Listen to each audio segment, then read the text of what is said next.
Kisgyerekkorom óta festek, rajzolok, alkotok. Az összes eddigi tapasztalataimból 8 évvel ezelőtt alapítottam egy kis alkotóműhelyet Budán, az Art Buda Alkotóműhely, és ott próbáltam az összes tapasztalatomat, amit az egyetemen, illetve a Ludwig Múzeumban szereztem, hogy hogyan lehet gyerekeknek tanítani művészetet. Ez már így 8-9 év alatt már egy ilyen helyi kis közösségépítő helyszínén nőtte ki magát.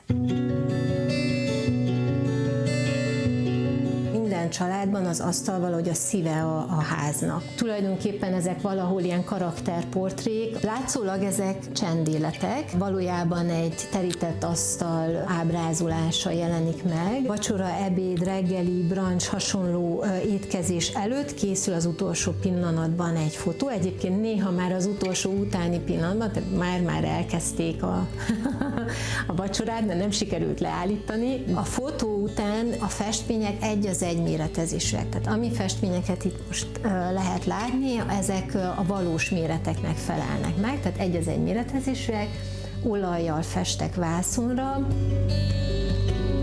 Miért pont ezt? Hát itt egy picit bejön a magánéletem, hogy én egyedül neveltem fel a 2 gyermekemet, és most, hogy mindketten felnőttek és sinem vannak, így valahogy letisztázódott bennem, hogy tulajdonképpen ez az a téma, amiről én tudnék mondani, a világnak valamit. Számomra fontos, hogy az a pillanat jelöli leginkább ezt a láthatatlan munkálatok sorozatát, ami elvezetett oda. Ahol azért is az anyai gondoskodás, mert hogy én ebből tudok táplálkozni, ez voltam én az elmúlt 20 évben, úgyhogy hát innen folytatom.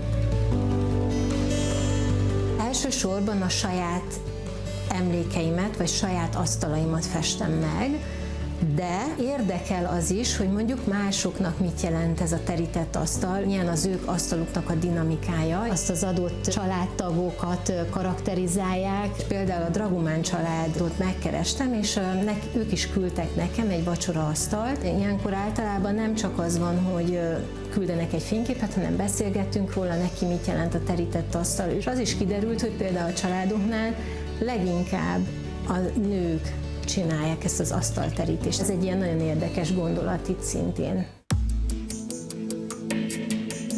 A következő időszakban a tavasz folyamán több helyszínen is láthatóak lesznek a festmények. Különféle módon szeretném őket bemutatni. Számomra tök fontos, hogy valami olyant mutassunk meg a világból, ami szép, aminek van egyébként mögöttes tartalma, de valójában esztétikailag is ilyen pozitív, vagy kedvező, vagy jó kisugárzású. Azt kívánom, hogy a néző valamilyen kapcsolatba kerüljön a festményekkel, valamilyen érzést kiváltson belőle, és ha lehet, akkor nagyon örülnék, hogyha ez a pozitív életérzés lenne.